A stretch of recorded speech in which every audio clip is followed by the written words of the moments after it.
وما من دابة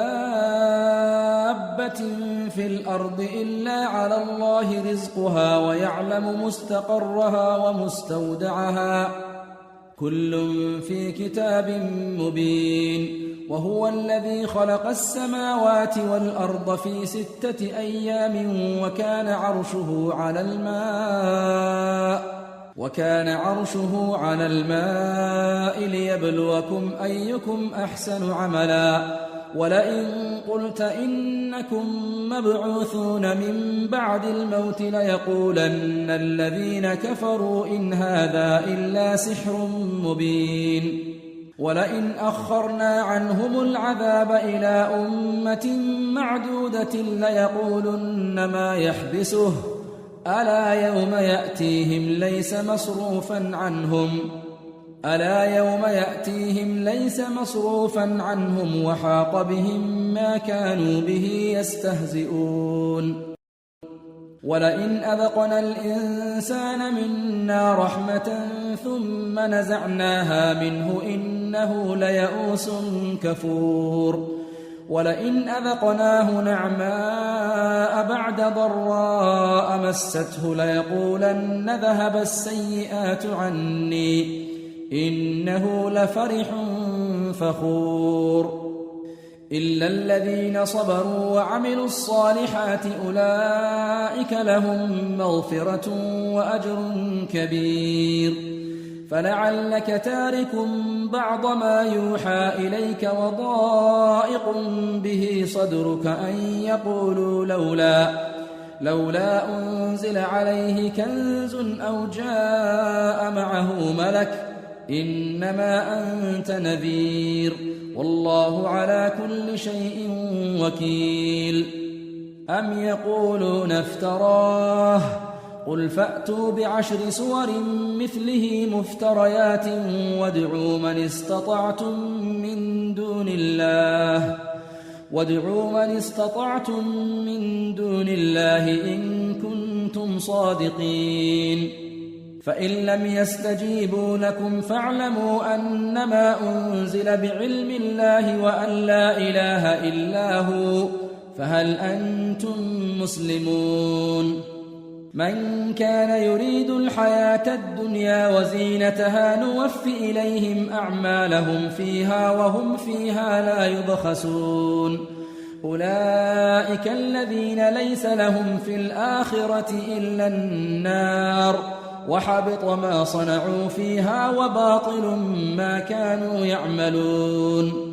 أفمن كان على بينة من ربه ويتلوه شاهد منه ومن قبله كتاب موسى إماما ورحمة أولئك يؤمنون به.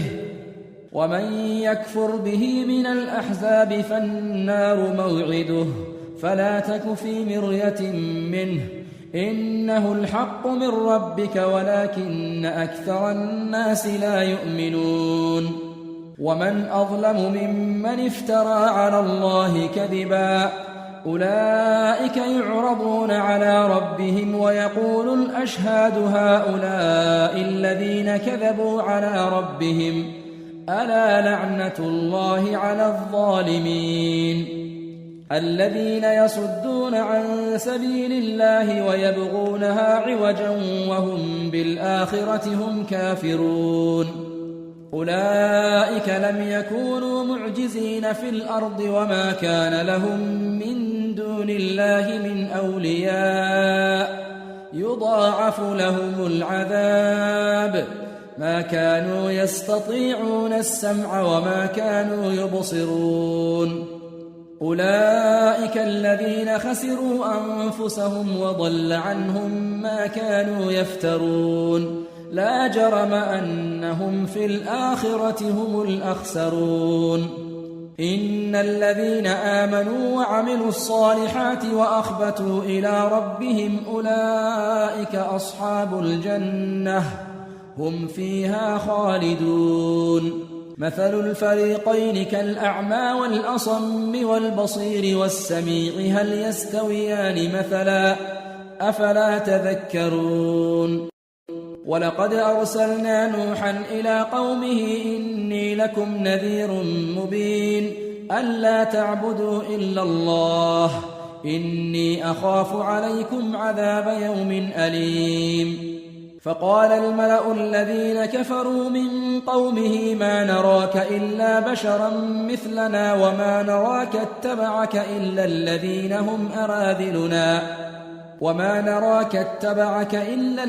هم أراذلنا بادي الرأي وما نرى لكم علينا من فضل بل نظنكم كاذبين.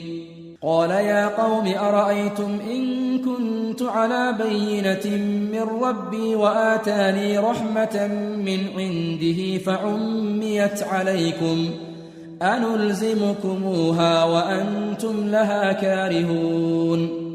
ويا قوم لا أسألكم عليه مالا إن أجري إلا على الله وما أنا بطارد الذين آمنوا إنهم ملاقو ربهم ولكني أراكم قوما تجهلون. ويا قوم من ينصرني من الله إن طردتهم أفلا تذكرون.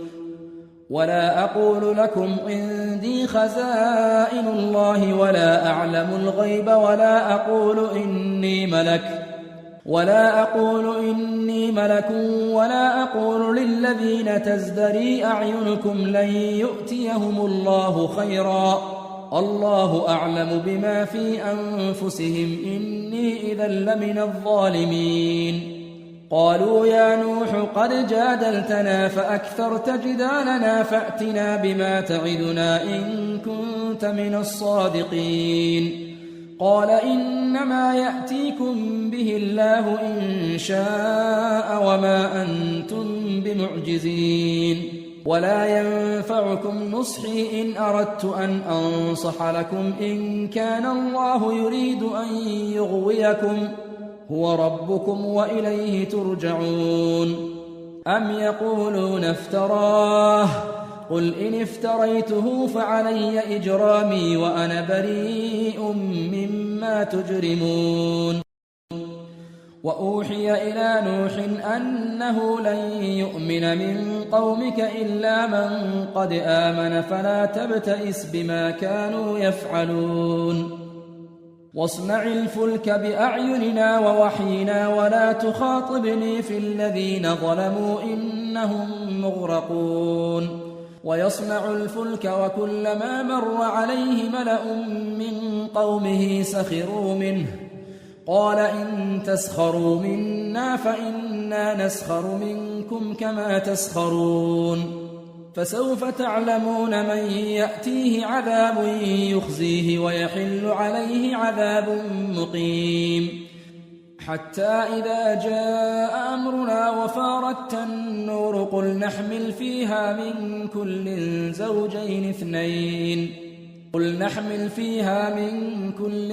زوجين اثنين وأهلك إلا من سبق عليه القول وما آمن معه إلا قليل.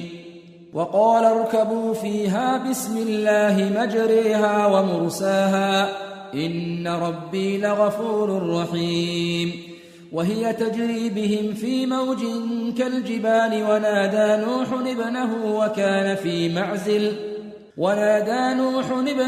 وكان في معزل يا بني اركب معنا ولا تكن مع الكافرين. قال سآوي إلى جبل يعصمني من الماء قال لا عاصم اليوم من أمر الله إلا من رحم وحال بينهما الموج فكان من المغرقين. وقيل يا أرض ابلعي ماءك ويا سماء أقلعي وغيض الماء وقضي الأمر واستوت على الجودي وقيل بعدا للقوم الظالمين. ونادى نوح ربه فقال رب إن ابني من أهلي وإن وعدك الحق وأنت أحكم الحاكمين.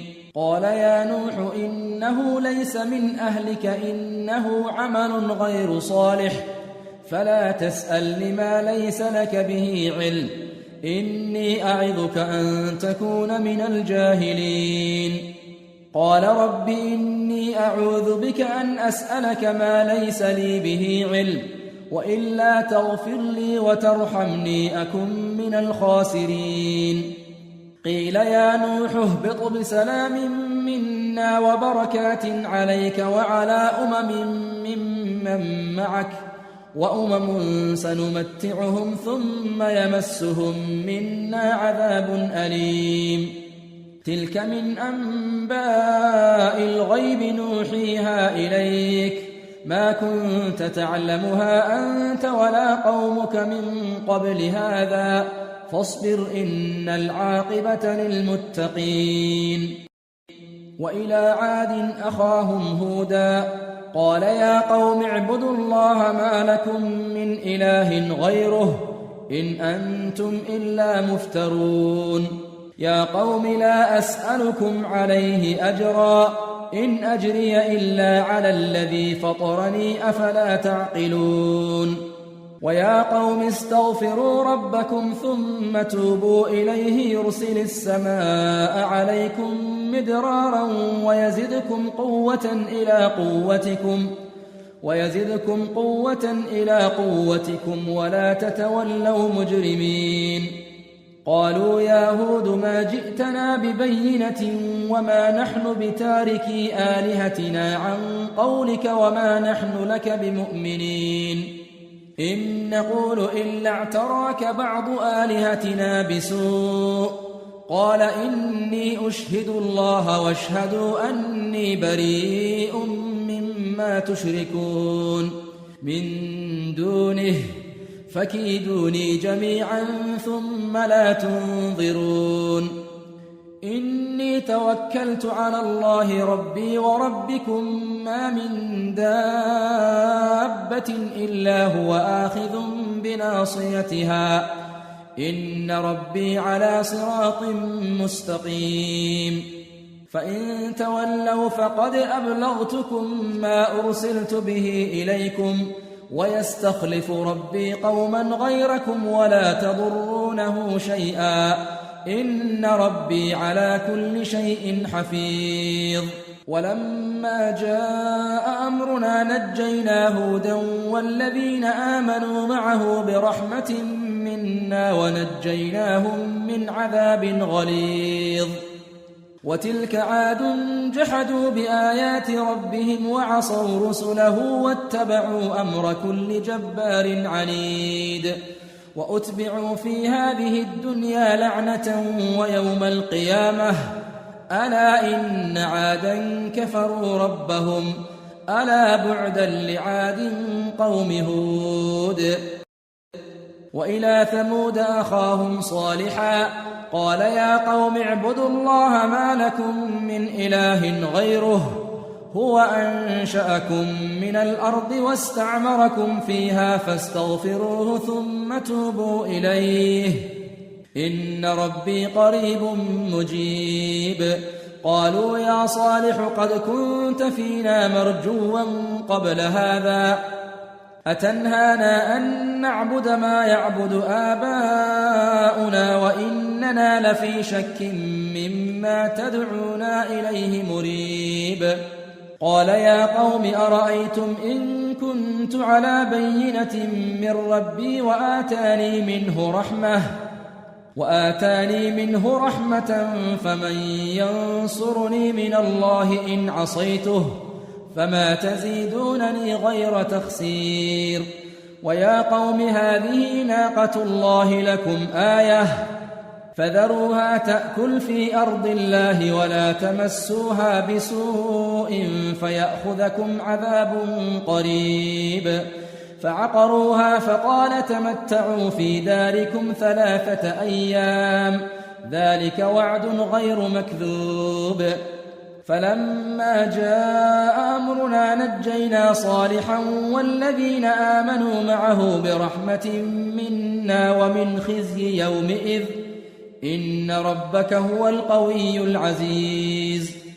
وأخذ الذين ظلموا الصيحة فأصبحوا في ديارهم جاثمين كأن لم يغنوا فيها ألا إن ثمود كفروا ربهم ألا بعدا لثمود ولقد جاءت رسلنا إبراهيم بالبشرى قالوا سلاما قال سلام فما لبث أن جاء بعجل حنيذ فلما رأى أيديهم لا تصل إليه نكرهم وأوجس منهم خيفة قالوا لا تخف إنا أرسلنا إلى قوم لوط وامرأته قائمة فضحكت فبشرناها بإسحاق ومن وراء إسحاق يعقوب قالت يا ويلتى أألد وأنا عجوز وهذا بعلي شيخا إن هذا لشيء عجيب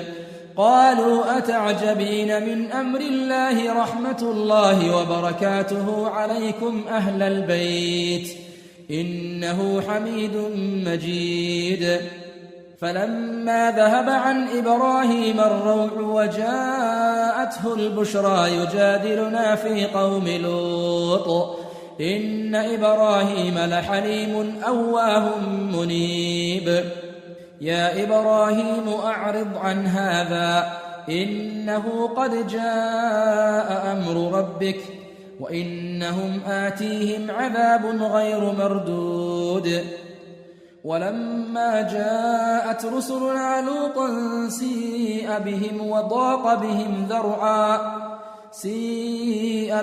وضاق بهم ذرعا وقال هذا يوم عصيب وجاءه قومه يهرعون إليه ومن قبل كانوا يعملون السيئات قال يا قوم هؤلاء بناتي هن أطهر لكم فاتقوا الله ولا تخزون في ضيفي أليس منكم رجل رشيد قالوا لقد علمت ما لنا في بناتك من حق وإنك لتعلم ما نريد قال لو أن لي بكم قوة أو آوي إلى ركن شديد قالوا يا لوط إنا رسل ربك لن يصلوا إليك فأسر بأهلك بقطع من الليل ولا يلتفت منكم أحد إلا امرأتك إنه مصيبها ما أصابهم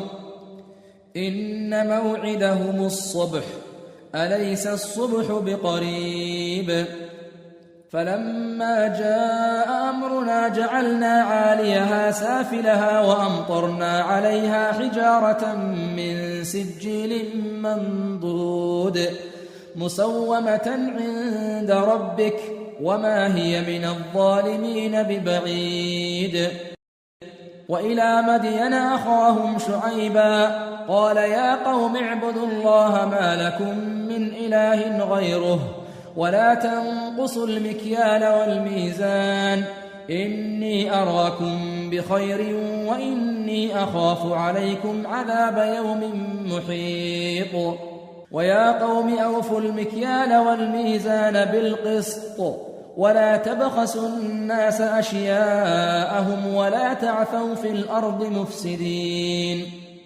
بقية الله خير لكم إن كنتم مؤمنين وما أنا عليكم بحفيظ قالوا يا شعيب أصلاتك تأمرك أن نترك ما يعبد آباؤنا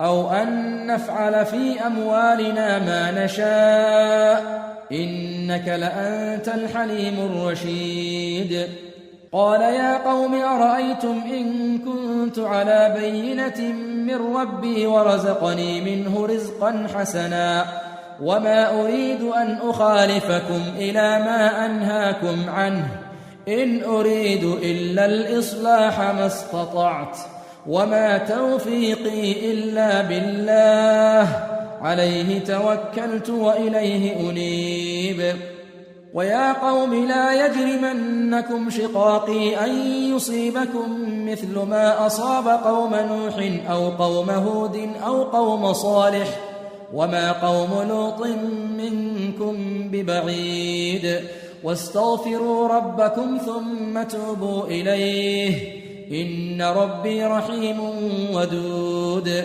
قالوا يا شعيب ما نفقه كثيرا مما تقول وإنا لنراك فينا ضعيفا ولولا رهطك لرجمناك وما أنت علينا بعزيز.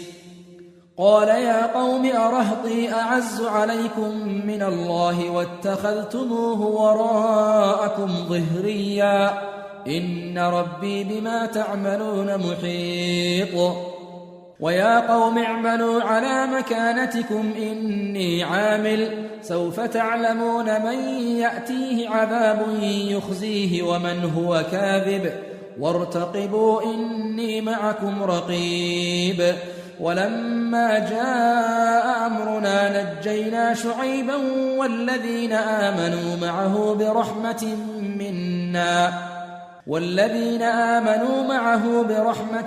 منا وأخذت الذين ظلموا الصيحة فأصبحوا في ديارهم جاثمين كأن لم يغنوا فيها ألا بعدا لمدين كما بعدت ثمود. ولقد أرسلنا موسى بآياتنا وسلطان مبين إلى فرعون وملئه فاتبعوا أمر فرعون وما أمر فرعون برشيد. يقدم قومه يوم القيامة فأوردهم النار وبئس الورد المورود. وأتبعوا في هذه لعنة ويوم القيامة بئس الرفد المرفود. ذلك من أنباء القرى نقصه عليك منها قائم وحصيد. وما ظلمناهم ولكن ظلموا أنفسهم فما أغنت عنهم آلهتهم التي يدعون من دون الله من شيء لما جاء أمر ربك وما زادوهم غير تتبيب. وكذلك أخذ ربك إذا أخذ القرى وهي ظالمة إن أخذه أليم شديد. إن في ذلك لآية لمن خاف عذاب الآخرة ذلك يوم مجموع له الناس وذلك يوم مشهود وما نؤخره إلا لأجل معدود. يوم يأتي لا تكلم نفس إلا بإذنه فمنهم شقي وسعيد. فأما الذين شقوا ففي النار لهم فيها زفير وشهيق خالدين فيها ما دامت السماوات والأرض إلا ما شاء ربك إن ربك فعال لما يريد. وأما الذين سعدوا ففي الجنة خالدين فيها ما دامت السماوات والأرض إلا ما شاء ربك عطاء غير مجذوذ. فلا تك في مرية مما يعبد هؤلاء ما يعبدون إلا كما يعبد آباؤهم من قبل وإنا لموفوهم نصيبهم غير منقوص. ولقد آتينا موسى الكتاب فاختلف فيه ولولا كلمة سبقت من ربك لقضي بينهم وإنهم لفي شك منه مريب. وإن كلا لما ليوفينهم ربك أعمالهم إنه بما يعملون خبير. فاستقم كما أمرت ومن تاب معك ولا تطغوا إنه بما تعملون بصير. ولا تركنوا إلى الذين ظلموا فتمسكم النار وما لكم من دون الله من أولياء ثم لا تنصرون. وأقم الصلاة طرفي النهار وزلفا من الليل إن الحسنات يذهبن السيئات إن الحسنات يذهبن السيئات ذلك ذكرى للذاكرين واصبر فإن الله لا يضيع أجر المحسنين فلولا كان من القرون من قبلكم أولو بقية ينهون عن الفساد في الأرض إلا قليلا ممن أنجينا منهم واتبع الذين ظلموا ما أترفوا فيه وكانوا مجرمين وما كان ربك ليهلك القرى بظلم وأهلها مصلحون ولو شاء ربك لجعل الناس أمة واحدة ولا يزالون مختلفين إلا من رحم ربك ولذلك خلقهم وتمت كلمة ربك لأملأن جهنم من الجنة والناس أجمعين وكلا نقص عليك من أنباء الرسل ما نثبت به فؤادك وجاءك في هذه الحق وموعظة وذكرى للمؤمنين وقل للذين لا يؤمنون اعملوا على مكانتكم إنا عاملون وانتظروا إنا منتظرون ولله غيب السماوات والأرض وإليه يرجع الأمر كله فاعبده وتوكل عليه وما ربك بغافل عما تعملون بسم الله الرحمن الرحيم ألف لام را تلك آيات الكتاب المبين إنا أنزلناه قرآنا عربيا لعلكم تعقلون نحن نقص عليك أحسن القصص بما أوحينا إليك هذا القرآن وإن كنت من قبله لمن الغافلين إذ قال يوسف لأبيه يا أبت إني رأيت 11 كوكبا والشمس والقمر رأيتهم لي ساجدين قال يا بني لا تقصص رؤياك على إخوتك فيكيدوا لك كيدا إن الشيطان للإنسان عدو مبين وكذلك يجتبيك ربك ويعلمك من تأويل الأحاديث ويتم نعمته عليك وعلى آل يعقوب كما أتمها على أبويك من قبل إبراهيم وإسحاق إن ربك عليم حكيم لقد كان في يوسف وإخوته آيات للسائلين إذ قالوا ليوسف وأخوه أحب إلى أبينا منا ونحن عصبة إن أبانا لفي ضلال مبين اقتلوا يوسف أو اطرحوه أرضا يخل لكم وجه أبيكم وتكونوا من بعده قوما صالحين قال قائل منهم لا تقتلوا يوسف وألقوه في غيابة الجب يلتقطه بعض السيارة إن كنتم فاعلين قالوا يا أبانا ما لك لا تأمنا على يوسف وإنا له لناصحون أرسله معنا غدا يرتع ويلعب وإنا له لحافظون قال إني ليحزنني أن تذهبوا به وأخاف أن يأكله الذئب وأنتم عنه غافلون قالوا لئن أكله الذئب ونحن عصبة إنا إذا لخاسرون فلما ذهبوا به وأجمعوا أن يجعلوه في غيابة الجب وأوحينا إليه لتنبئنهم بأمرهم هذا وهم لا يشعرون وجاءوا أباهم عشاء يبكون قالوا يا أبانا إنا ذهبنا نستبق وتركنا يوسف عند متاعنا فأكله الذئب وما أنت بمؤمن لنا ولو كنا صادقين.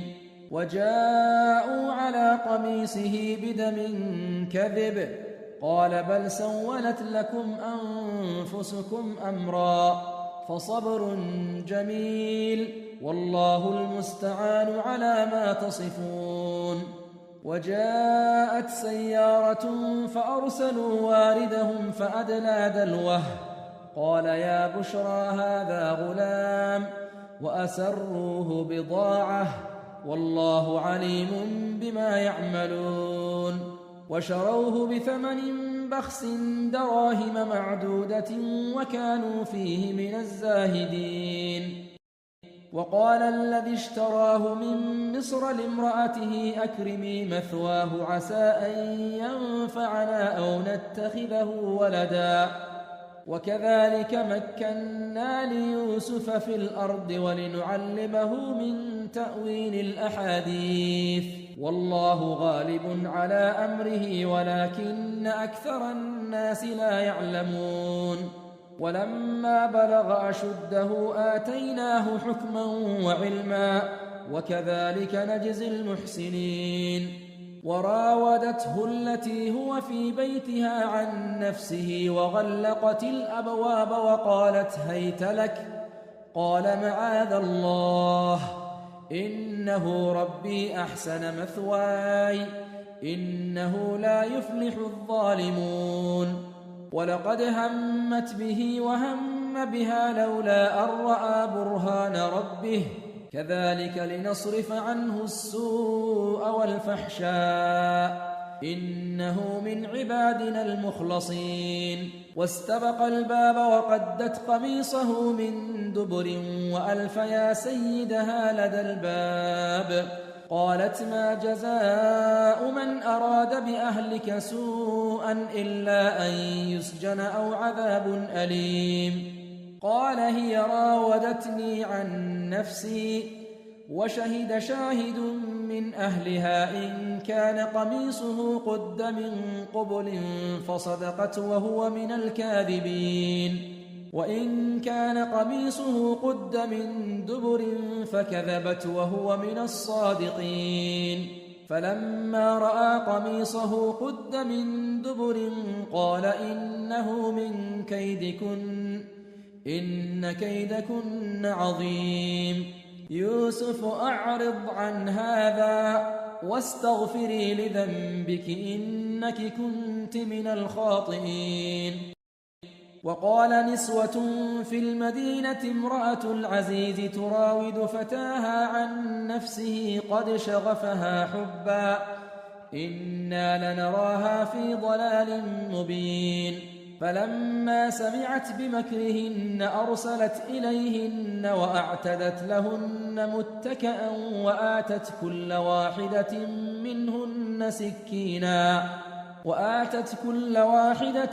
منهن سكينا وقالت اخرج عليهن. فلما رأينه أكبرنه وقطعن أيديهن وقلن حاش لله ما هذا بشرا إن هذا إلا ملك كريم. قالت فذلكن الذي لمتنني فيه ولقد راودته عن نفسه فاستعصم ولئن لم يفعل ما آمره ليسجنن وليكونن من الصاغرين. قال رب السجن أحب إلي مما يدعونني إليه وإلا تصرف عني كيدهن أصب إليهن وأكن من الجاهلين. فاستجاب له ربه فصرف عنه كيدهن إنه هو السميع العليم. ثم بدا لهم من بعد ما رأوا الآيات ليسجننه حتى حين. ودخل معه السجن فتيان قال أحدهما إني أراني أعصر خمرا وقال الآخر إني أراني أحمل فوق رأسي خبزا تأكل الطير منه نبئنا بتأويله إنا نراك من المحسنين قال لا يأتيكما طعام ترزقانه إلا نبأتكما بتأويله قبل أن يأتيكما ذلكما مما علمني ربي إني تركت ملة قوم لا يؤمنون بالله وهم بالآخرة هم كافرون واتبعت ملة آبائي إبراهيم وإسحاق ويعقوب ما كان لنا أن نشرك بالله من شيء ذلك من فضل الله علينا وعلى الناس ولكن أكثر الناس لا يشكرون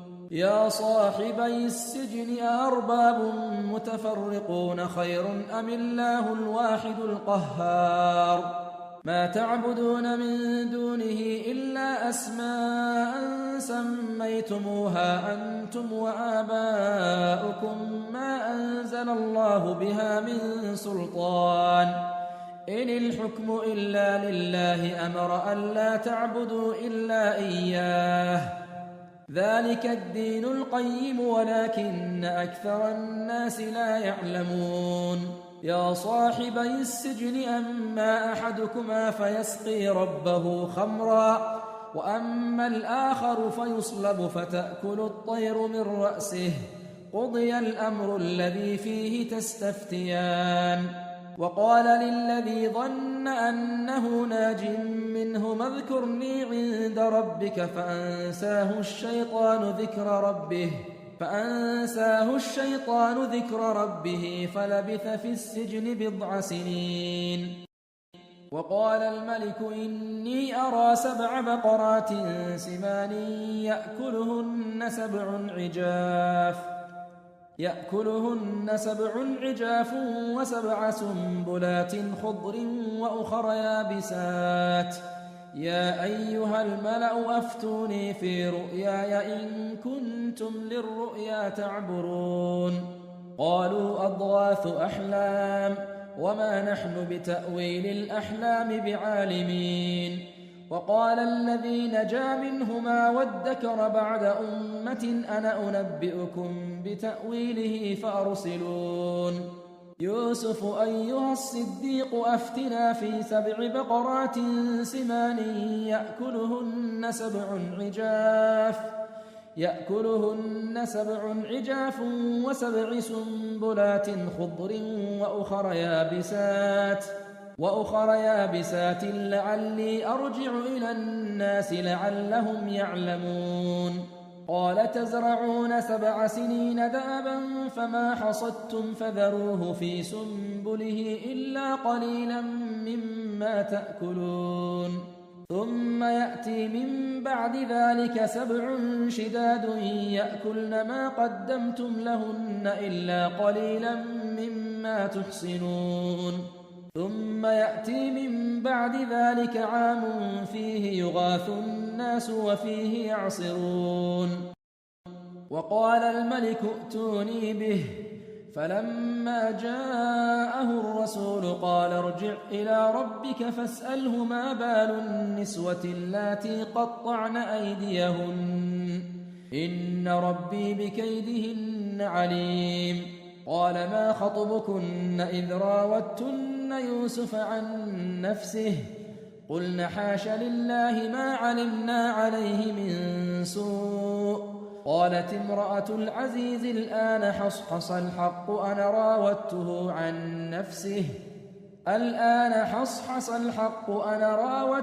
عن نفسه وإنه لمن الصادقين ذلك ليعلم أني لم أخنه بالغيب وأن الله لا يهدي كيد الخائنين